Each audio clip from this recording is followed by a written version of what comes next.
Right, we're sitting here today at Zwartkoop Racetrack with Mr. Kobus van Zyl, Executive Director of Daimler Trucks and Buses South Africa, now Southern Africa, and that's what we're here for today. We were joined this morning by Dr.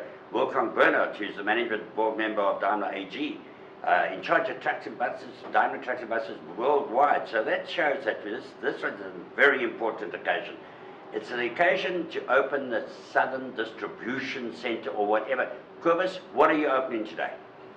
So Patrick, up to the 1st of January, 31st of December last year, countries like Zimbabwe, Zambia, Malawi and Mozambique was, shall I say, steered from our offices in Stuttgart, Portland and Tokyo.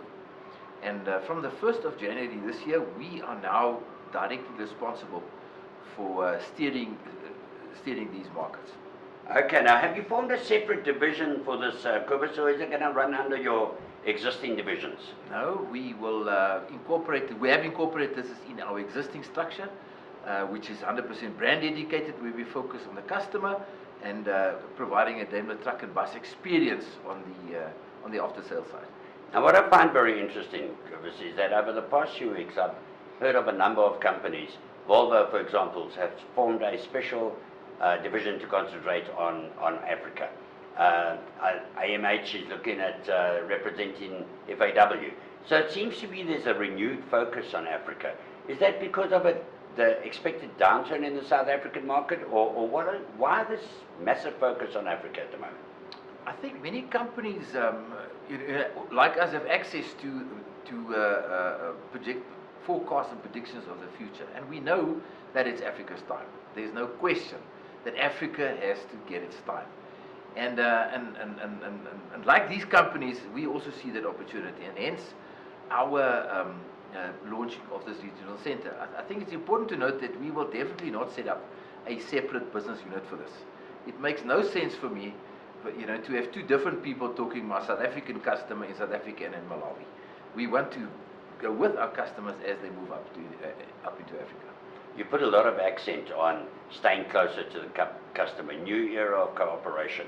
Has that been lacking a little bit in the past? Because you've had sort of dealer networks. Do you see an increased accent on that with an increased focus?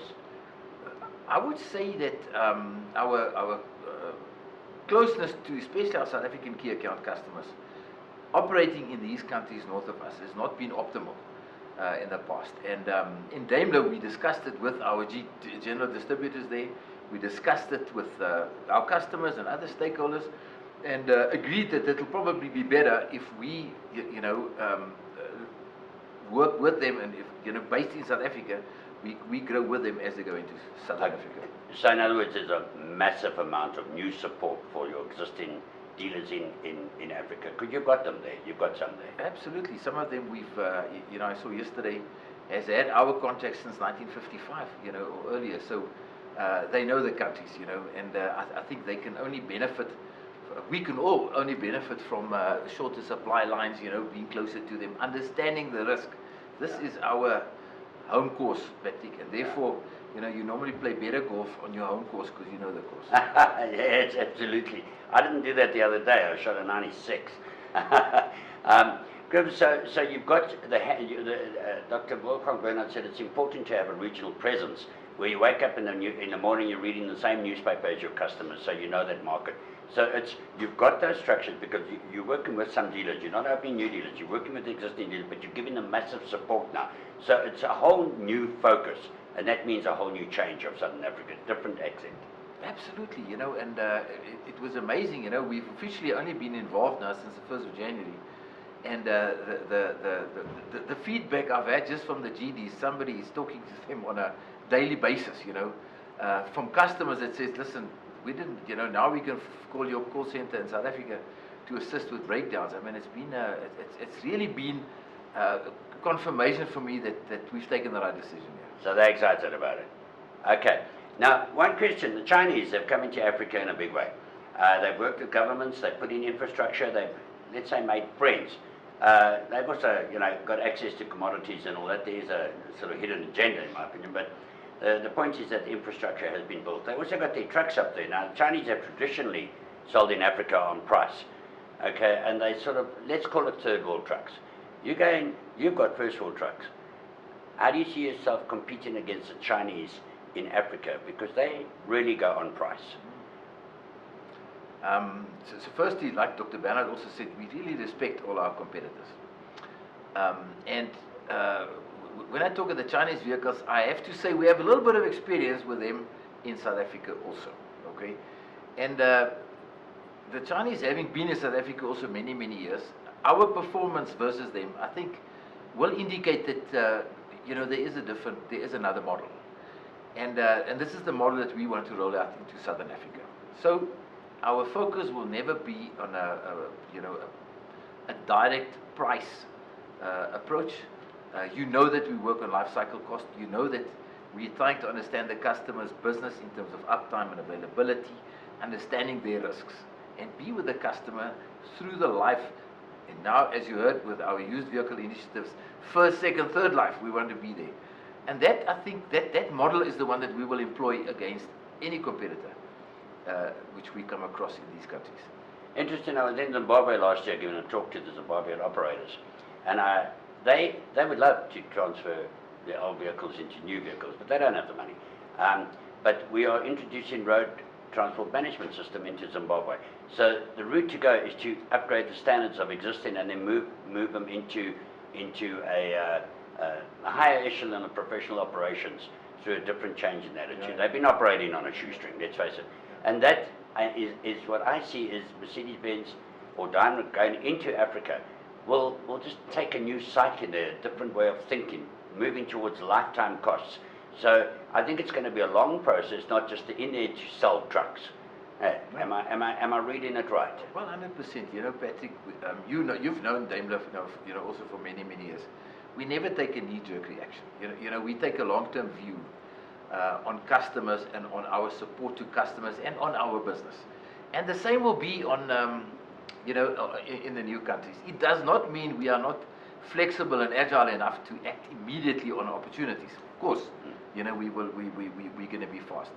But this approach of, rather concentrating on the life cycle and the life cycle investment by the customer, we are confident that that's the way to go, and we will stay on that path. Okay, so it's the used truck market. We discussed earlier on, the used truck market is a big factor in Africa. Correct me now if I'm going to read this picture. You're going to go in there, you've got a new psych that you can get the life cycle costs start penetrating the market with that psychology or that methodology. But I think the way you get in is through good used trucks and then new trucks afterwards. Am I reading that as a possible scenario or am I offbeat? Possibly, Patrick, possibly. I must tell you. You have Truck Store here, which is now shown behind your head there, which is, you put a good accent on used trucks in South Africa, where it wasn't like that before. So it's got a professional aspect now. I must tell you that we are very excited about used truck opportunities. Right? We have shown now that we can do used trucks. We have built a Truck Store business in a matter of 2.5 years up to one of the biggest used vehicle businesses, in the country. And we believe that with that model, we are able to penetrate the used vehicle market up north a lot better than what we were able to in the past. But it's not only, we also want to do this to create profit streams for our general distributors. It is important that we have an attractive franchise. I want these guys to be focused on our brands only. And I have a responsibility to help to help them from a business case perspective to be able to do that. Kobus, last question. Finance is difficult in Africa, in certain countries. Are you going to go in with a new finance model? Have you got any innovation coming out on that aspect?